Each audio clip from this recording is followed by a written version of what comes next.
This is the AWT Mig 100 flux core handheld welder. It's an all-in-one. Hold it in your hand. That is a 1/4 inch thick plate of steel. And this is going to be the test of how long this thing will hold a weld.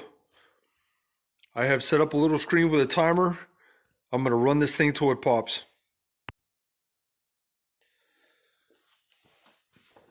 Sorry, it's a little dark for this video. I have everything turned off in the garage because there's a fair chance this is going to pop a breaker. Running this thing wide open for as long as I'm going to take it. It says that this is a 30% duty cycle at max amperage. So that means, 3 out of 10 minutes you're welding, 7 minutes you're cooling down. This is a completely cold machine. We're going to run it till it pops. I've got 1/4 inch thick steel here. I've got a timer set up behind me if you can see it. So we're going to start it and see how far she goes.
Okay.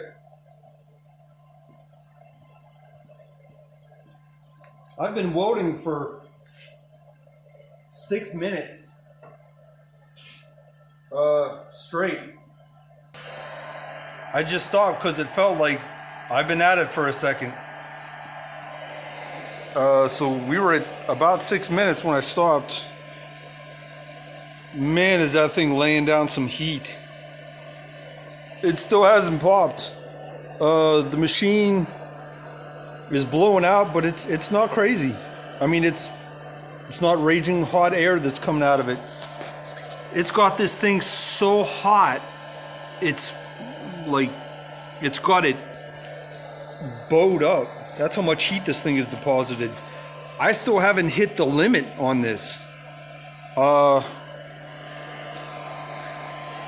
I've probably used half a spool of wire just now. Yeah, I'm not gonna go any further. That's plenty of tests for me. I've been welding for 6 minutes. We're gonna call that gravy, and I'm gonna say this is a pretty solid machine. I still haven't hit the limiter. We welded basically for 6 minutes straight. I think that's good enough a test for now. Also, the interesting part of this test is I'm running this off a household plug, you know, a 20 amp plug, and we never popped the circuit. So that's also cool, knowing that you can run that thing maxed out on a home circuit and it's not going to blow the breaker on you.